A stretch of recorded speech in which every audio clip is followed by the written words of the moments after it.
السلام علیکم ناظرین، آپ سب کو اپنے YouTube channel true and false segregation میں خوش آمدید کہتا ہوں۔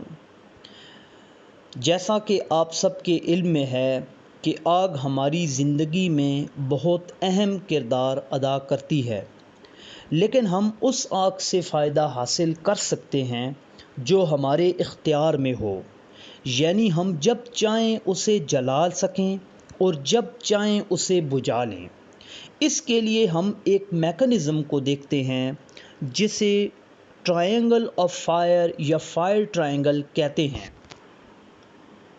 فائر ٹرائنگل بنیادی طور پر 3 اجزاء پر مشتمل ہوتی ہے، جن میں ایندھن، حرارت اور آکسیجن یعنی ہوا شامل ہیں۔ آگ لگنے کے لیے یا آگ لگانے کے لیے ان 3 اجزاء کی موجودگی ضروری ہوتی ہے، جبکہ ان میں سے کسی بھی ایک جزو کی عدم دستیابی میں آگ لگانا ناممکن ہے۔ اب ہم آگ بجھانے کے میکانزم کو سمجھتے ہیں۔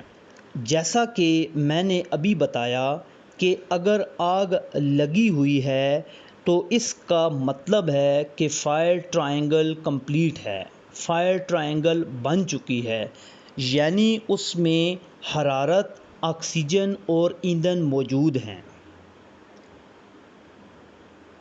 اب اگر آپ فائر ٹرائنگل کو توڑ دیتے ہیں تو آگ خود ہی بجھ جائے گی۔ اگر آپ حرارت کو ختم کرنے کے لیے کوئی بھی طریقہ استعمال کرتے ہیں، اس عمل کو کولنگ کہا جائے گا، اور اگر آپ آکسیجن کو ختم کرنے کی کوشش کریں گے تو اس عمل کو سمودرنگ کہا جائے گا۔ مثلاً ہم جب آگ پر مٹی یا کمبل وغیرہ ڈالتے ہیں تو ہم سمودرنگ کر رہے ہوتے ہیں۔ جبکہ تیسرا طریقہ ایندھن یا جلنے والے مٹیریل کو آگ سے دور کرنا یا ایندھن کی آگ کو مزید فراہمی سے روکنا ہے۔ اس عمل کو سٹارویشن کہتے ہیں۔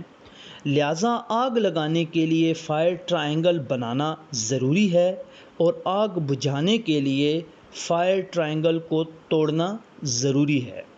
اس طرح کی مزید معلومات حاصل کرنے کے لیے میرا چینل سبسکرائب کریں اور بیل آئیکن کو دبائیں۔ شکریہ۔